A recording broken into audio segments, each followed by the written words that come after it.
What a difference a day makes. Contract demands and bigger update on an injury that you need to know about today on Locked On Chiefs. From the land of the free and the home of the Chiefs, this is the Locked On Chiefs podcast. Welcome back, everybody, to the Chiefs. Stars are missing in action at camp today. We're going to tell you all about it and what it means right now. We're brought to you today by eBay Motors. You want to check them out because a championship team has to have the perfect fit all the way across. Same with your vehicle. So get the parts you need ahead of time with the perfect fit with eBay's guaranteed fit, only available to U.S. customers. You can check that out at eBay Motors. Eligible items only and exclusions do apply. We're going to get to what the fallout means for a couple of players that everybody's super interested in. We've gotten significant updates since yesterday when we were feeling pretty optimistic, but things do change. Where should we be at today? We're going to go over that. Thanks for making us your first listen. Make sure that you check out another Locked On show for your next listen. We appreciate you subscribing on YouTube where you can watch this live. This is another live episode we're going to try to do during training camp, but you can always catch us on the audio platforms, on Spotify, on Apple, on everywhere you can get audio because we're free 5 days a week all the time, and you everydayers know that. Thank you, Locos, for making us your everyday listen. We appreciate you guys joining us as well. Make us your everydays. If you want more information, you can get it on the text line. It's how we communicate really breaking news. Chris sent out something this morning to update everybody on where we're at. You can get subbed right now at 816-357-8781. Get on the text line right now. I'm Ryan Tracy, the founder of Rogue Analytics and Performance Consulting, NFL33.com, where you can find all my league-wide information, as well as RGR Football. And I'm Chris Clark from Chiefs Corner, and I don't normally do this, but I think this is where we start. Well, Austin, thanks for the comment. We appreciate you being with us live. And Austin's, for those of you that are hearing on audio, it is, when do we actually enter the panic mode with Chris Jones? I'll add that back. And that's, that's where it is. So to update you from yesterday, where I particularly was very optimistic about this can't be that far apart. It doesn't make a whole lot of sense. Well, there's one parameter that I probably didn't go in deep enough to, and that is that Chris Jones all offseason has maintained that he wants to be the number 2 paid defensive tackle behind Aaron Donald, who is on average at $31 million per season. Now, number 2 is coming in at Quentin Williams, who just signed at I believe it's 24 even, Chris. Am I right? Yeah, that sounds right. So we've all been operating under the assumption, nice and easy negotiation, meet in the middle, 26, 28, somewhere in that range was going to get it done. Now, thanks to Nate Taylor over at The Athletic, we get confirmation that number that Chris Jones's representatives are demanding is $30 million plus. It is well on the high side of that medium range that we thought we'd be able to get to. So what does that do? It changes the scope of the negotiations completely, and unfortunately sets us up, I think, to be waiting quite a bit longer than we initially anticipated. I completely agree, and I don't see how this ends anytime soon if Jones isn't willing to come down off that demand. I can't see Kansas City being willing to pay him top of market. And the reality is, you go look at the rest of the NFL. Outside of the quarterback position, there are 2 players that have a $30 million annual value of their contract, and that's Tyreek Hill and Aaron Donald. Tyreek Hill is never going to see the money that is at the back end of his deal that got his contract at $30 million a year. Devontae Adams likely isn't going to see his, which got him to 28. But he and the other guy, Aaron Donald, he's got a cap number of almost $36 million in 2024. I don't think he's on the team next year because it actually costs them more to keep him than it would to cut him. And it's certainly going to be possible if he has another semi-productive year like he had last year, and injuries, that he's not going to be there in 2024. Yeah, it is definitely a possibility, and that sets us all up for bringing it back Somebody to Chris muted Jones. themselves.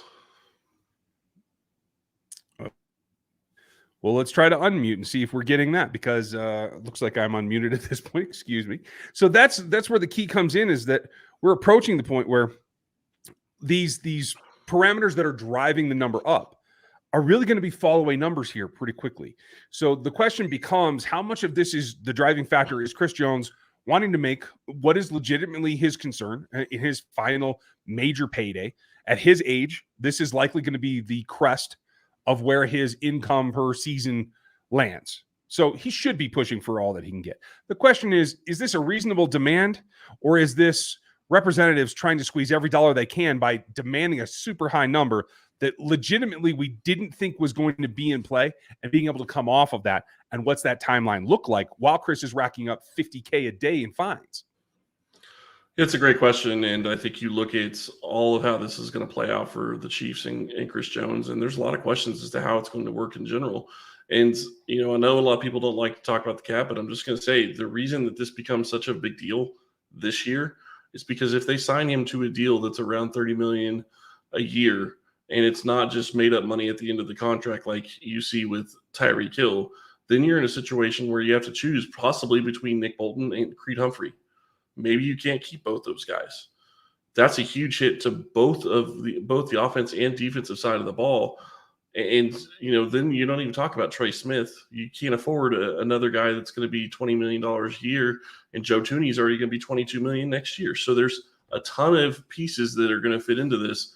And while, an extra $4 or $5 million a year doesn't seem like a lot, it adds up pretty quickly when you start looking at the length of the contract. The only way that this could possibly get done where they give him that kind of money is adding void years. And I really hope they don't go that direction. They've been reluctant to do it, and I agree with you. I hope that they don't as well. I would say the only thing that's helping them out in this situation is that both center and linebacker are two of the lower end in terms of cost per year positions on any roster. So if you're going to have two guys that you have to try to squeeze in, that's a pretty good situation to be in. We don't know what the cap's going to go up. You have to plan that out, and I'm sure Brian Tillis has that all on lock. I'm not concerned about that. I don't know those numbers, but I think he does. So I think that all goes back into the core negotiation of where they have to be versus where Chris wants to be.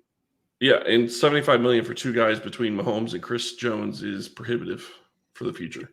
That's the reality. And it's you could say that you just move some of Mahomes' money around. Okay, great, you can do that, but then it just skyrockets his numbers in later years. And there's already talk about, well, Mahomes needs to be adjusted because he's not near the top of the market. I don't know that he's really the one pushing that. It sounds like other people are, but there's a big question. And I do want to address this because this is being brought up. I don't think Veach is wanting to drag this out. Like Chris Kennedy posted, Agreed. Not sure what Veach is thinking by dragging this out. Not signing Chris cost them D-Hop, which is worse with the Toney news.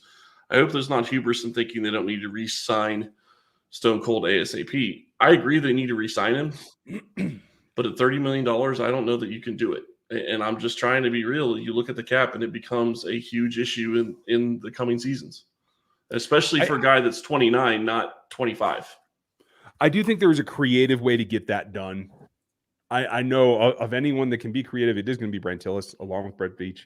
So I'm hoping there's some way to do that so that it's really a 2-year deal based on 4 or 5. You can say you got you're 30 and you're the second highest player and you're right behind Donald. But in reality, there's a walk away or a restructured number at some point. The question becomes is what does that impact right now, given what you have cap wise? You're talking about going up in terms of what you have to allocate for this season alone. And that's going to be the bigger rub. That could be a problem, but I don't think it's going to be a problem for the Chiefs this year. If they get Jones signed to a longer deal, they'll get his number down this year. And I agree with you. They can create the APY that he wants by adding years that aren't ever going to be reached. And that works for you, and that kind of gives you the same as void years in a way because you're going to prorate the signing bonus out against those years. Problem is, what if he doesn't want just that APY? What if he actually wants to be making $27, $28 million a year, and it's not just about the APY? Then it becomes a bigger problem. You're absolutely right. And this kind of stress is what takes corporate types, front office types into the stratosphere with their stress level. Unfortunately, it's not the only news that we have to contend with today. What's going on with Kadarius Toney? We're going to talk about that on the backside of this, because to manage your stress, you might want to check out our next sponsor, because we are brought to you today by BetterHelp. Give online therapy a try at betterhelp.com/lockedon and find it for your best self. It's one of those things that when you talk about a feeling of uncertainty, or you're going through a change in your life, much like some of these deals end up being, you have to find the right path for you. And sometimes you need help finding it just to get started. So I think that a lot of people can benefit from therapy. I certainly have in the past. And you can share your experience with other people. You can act communally. You can draw on experience that you didn't have to go through, live vicariously a little bit to get yourself down that line towards your better self. If you're thinking about starting therapy, give BetterHelp a try. It's entirely online. It's designed to be convenient, flexible, and suitable to your schedule that you can control. All you have to do is fill out a brief questionnaire, and they're going to pair you with a licensed therapist. You're going to meet online. You can switch therapists right after the first visit if you don't get along or if you don't feel comfortable. You can do that at any time at no additional charge. It's completely up to you in how it fits into your life. So let the therapy be your map. And with BetterHelp, BetterHelp.com/lockedon. You can go there today and get 10% off your first month. That's BetterHelp, HELP.com/lockedon.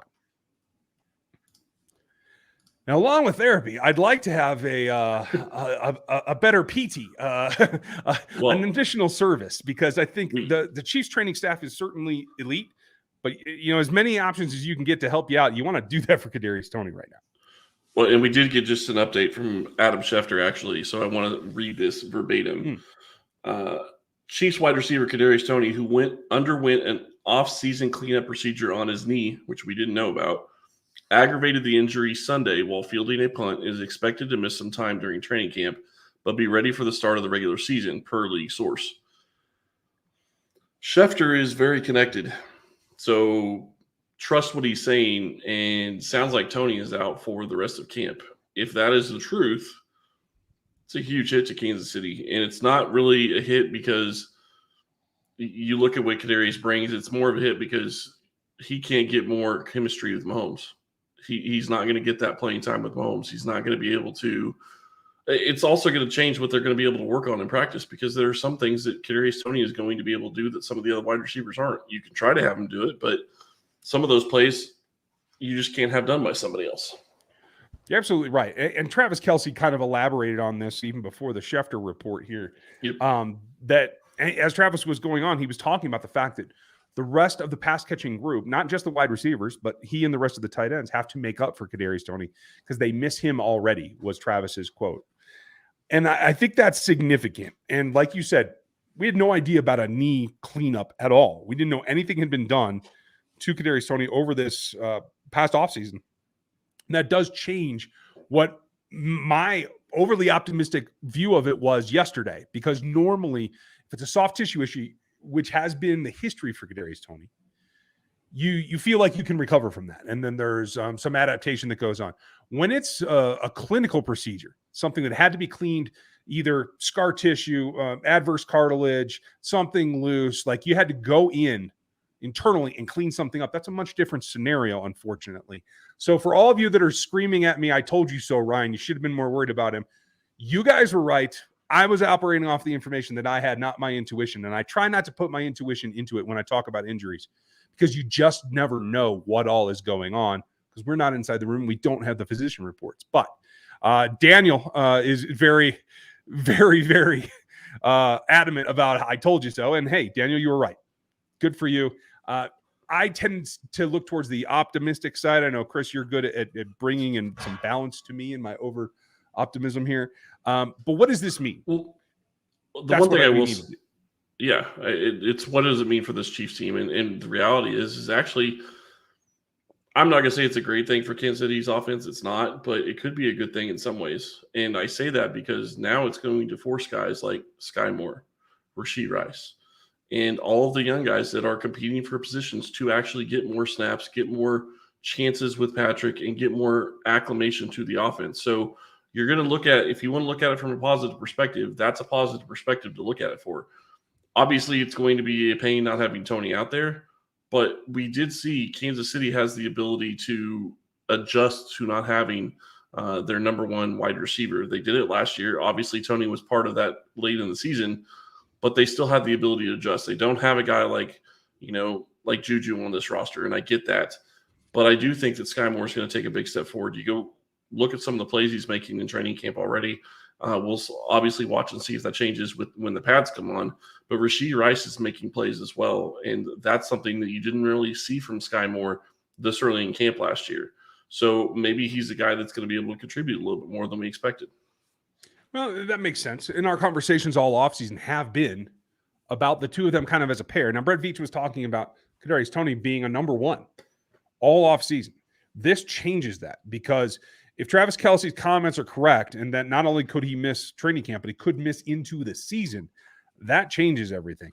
Everything that we've talked about over the last few weeks about projections have always, in my opinion, been based on 14 games plus from Kadarius Toney. That now is instantly in jeopardy. So we have to reevaluate. Is it Sky Moore that can step forward? I think so. But MVS has to be an option there. Rashee Rice is going to get more play now. Those of you that have been screaming for Rashee Rice. Everybody has to take a collective step forward. That means Justin Watson's more secure. Richie James is going to have to perform. And now we start talking about maybe the sixth wide receiver on this team isn't someone that we've mentioned in that conversation before. Potentially, but I also will say that, you look at this and it's a little bit different for Kadarius Toney as well. They need to get this taken care of. They need to get taken care of now. But this isn't what he's been dealing with the past couple of years. It's mainly been hamstring injuries. It's mainly been soft tissue injuries. This is completely different. That does change how this looks a little bit. So, the big question is if they can get the knee taken care of, is he going to continue to have the soft tissue injuries? If he can get the knee taken care of and the soft tissue injuries are a thing in the past, maybe he'll be okay. But this adds another level of injury that we didn't really know about to begin with. Agreed. And it's starting to change. It's starting to look different already 2 days into camp. I mean, it doesn't look as different as, Twitter does because now it's X or whatever the heck that means. But there's a lot going on that's starting to change the evolution. What does this do overall? And who's standing out in camp that can maybe take up some of that slack? We're going to talk about that right after this. So slack is sometimes seen as a negative word. I don't mean it in that connotation. Someone's going to take up the production because this offense isn't going to stop. When you have Mahomes in the driver's seat, as Travis said, we do miss him, but we're going to have to take, and other guys are going to have to step up, and that means younger, that means less experience, and it means possibly a thinning of the options on the offensive side in terms of philosophy and attack, etc. So MVS, I think, plays a bigger role here. Certainly, Sky, Rashee. Is there a dark horse for you that just got a leg up from this injury? Man, from what I saw from Richie James, I think that he could take a step forward into some of what Toney was doing. I think that's going to be a positive for this team because it gives them a backup for that position. So then you look at, the biggest question, and everybody's been talking about Justin Ross. Yeah, he was getting first team reps. I want to see it when the pads come on. I want to see it in the preseason games. I'm not saying he can't play. He had an immense talent, could never stay healthy, a lot like what we're dealing with Toney. So, that's the big question with him is, one, can he stay healthy? Two, can he know the offense? And we'll know that a lot more once the pad comes on and they start going 11 on 11. Right now it's 7 on 7. It's a little bit of a different ballgame. Yeah, and that's fair. I will tell you, my immediate reaction was, given the youth, whether it's Justin Ross or Rashee Rice or anyone, for me, immediately, it was going back to watching quarterback. And folks, if you want to run down a quarterback, I'm going to have it on NFL33.com this week. I've been watching that. I'm only about halfway through it. But one of the things that stood out to me was, much like Justin Ross, it is key just to stay healthy for a guy that I think could be someone that helps take up that slack. If Jody Fortson can play every game this season, you now have another guy that can run wide receiver routes with a tight end body that can not just support and give Travis Kelce a breather, but can be that true tight end too that can stretch the field, give you another interior aspect that Toney's absence could really benefit from. And so I think he and Noah Gray have to contribute and have to be the next guys that stand up as a group in the tight end area. We talked about how much we're going to use 13 personnel this year, we assume. But I think the guy that lost in this scenario is probably Blake Bell. Because if you have to guard against injury at the tight end position, you now have to have a fourth tight end that can actually be a threat in the pass game. And to me, Matt Bushman is ahead of him in that particular aspect. I don't know if that plays in or what the timeline is on Toney or when it gets reevaluated, but that could be something that we're talking about a month ago as we're starting to wind down for cutdowns. And now it's Chris's turn to be muted. Yep, and it's potentially possible. I really think that you look at how this is going to play out for this team and you look at what their weapons mean. I mean, maybe it's going to be a simple scenario where you end up throwing the ball out of the backfield a little bit more. You start using guys like McKinnon in different ways than you used them last year. You use Isaiah Pacheco to catch the ball out of the backfield. Deneric Prince showed that he can catch the ball out of the backfield. He caught one from Mahomes today in camp. So there's a lot of different ways that this can go. And, there's also a scenario, and I really hate saying this, but there's also a scenario that, maybe they get the Chris Jones deal done, and maybe they find that somebody's trying to, unload a wide receiver at the end of training camp for them, for another team. Maybe you're looking for another wide receiver going into the season, or maybe you're looking, right before the cutdown day, or right before the trade deadline. I mean, that's potentially possible as well. And say what you want about DeAndre Hopkins. I know people in the comments are mentioning DeAndre Hopkins. Kansas City was never going to sign him at the number he came in at. You can say you wanted him, but they're never going to give him $60 million. Yeah, they weren't able to match that. And that's unfortunate. Could there be another acquisition out there? Yeah, there certainly could. But I do feel like you have Smith Marset on here. Obviously, we know about Justin Ross. He had another good day out there, as I understand, from at least two people that I know that were there in person today. That's a plus. Now, the same thing is always true with Justin Ross. He's good when he's out there. The injury is a fall at the table kind of thing, so it can ruin progress. But let's just hope that continues down that path. Smith Marset is the next guy that I think that you have to look at in terms of like who could actually contribute on the offensive side. But outside of that, I think you also have to take a step back at the bigger offensive scope. And the fact that Isaiah Pacheco's been out. Deneric Prince had a nice day today, as I understand. That's a positive sign. Obviously, you know what you have in Jerick McKinnon and Clyde Edwards-Helaire. And maybe you have to rally around that aspect and kind of sprinkle in some new concepts. I particularly like all of these running backs. I don't know about Prince, but the three that they have, I think they could all split out at some point. Pacheco would be more of a design distraction rather than a true pass catcher. But you can use the backs in more experienced ways. I think that's a positive that we have to start looking at. Yeah, and I think there's a lot of different ways that you can look at this team and you can build around. The nice thing is regardless of the injury to Toney and questions about the other wide receivers, you still have Patrick Mahomes. And yes, he can't do everything by himself, but I do think that this offensive line is going to take a step forward this season as opposed to a step back. And I think that could actually mean really big things for this offense, because getting more time for players to get open gives all the wide receivers, regardless of skill set and, whoever they have to put on the field, gives them all a chance to get open and give Mahomes a chance to throw the ball. A second doesn't seem like much, but in the NFL, that's an eternity when you're talking about QB play. It certainly is. Now, on the defensive side of the ball, who stood out today? I had one person who was on site today really back up what Mike Edwards had to say in his presser, I think that was 2 days ago, about Brian Cook, in that they could hear him making calls in the stands on the side of the practice fields. That's how loud Brian Cook is. And that's honestly something that you don't think about until especially if you guys have the good seats and you're down close to the field on game day, when you can hear the players communicate, you know that is something at the bottom line that at least they're all on the same page. And that's something I think we've had a bit of a lack the last few years, because communication is generally something that has to be personalized. If you're just a loud dude that can communicate and your voice doesn't go hoarse, you don't lose your voice, instead of having to go to hand signals or whatever, it's a more effective way and a more immediate way to communicate. And I think that's a big plus. I think it also showed up that another DB had a good day out, Najee Johnson coming up with a PBU.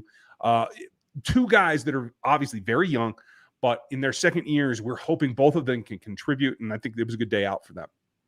Well, Najee Johnson's a guy that you have to consider maybe being a bubble type guy going into this training camp, just because of the numbers at DB.